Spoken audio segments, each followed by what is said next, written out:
হজরত হুদ আলাইহিস সালামের জাতি। নিমেষেই বিনাশ আদ জাতির অট্টালিকা।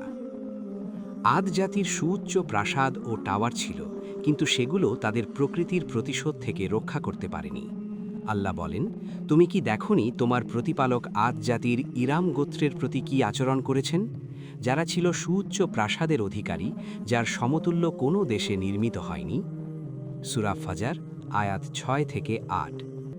শক্তি ও ক্ষমতার বাহাদুরি তাদের হিতাহিত জ্ঞান শূন্য করে ফেলে। অনায়াসেই তারা বলে বেড়াত, এ দুনিয়ায় আমাদের চেয়ে শক্তিশালী কে আছে। কিন্তু নির্দিষ্ট সময় তারাও উপলব্ধি করতে পারে যে আল্লাহর হুকুমের সামনে প্রকৃতির প্রতিশোধের কাছে মানুষ বড় অসহায়। অহমিকা আদ জাতিকে পরকালের ব্যাপারে উদাসীন করে তোলে। আদ জাতির অমার্জনীয় হঠকারিতার ফলে প্রাথমিক আযাব হিসাবে উপরি ৩ বছর বৃষ্টিপাত বন্ধ থাকে। তাদের শস্যক্ষেত শুষ্ক বালুকাময় মরুভূমিতে পরিণত হয়, বাগবাগিচা জ্বলে পুড়ে ছারখার হয়ে যায়। তা সত্ত্বেও তারা শিরক ও মূর্তি পূজা ত্যাগ করেনি। তারা বাধ্য হয়ে আল্লাহর কাছে বৃষ্টি প্রার্থনা করে। তখন আসমানে সাদা, কালো ও লাল মেঘ দেখা দেয়।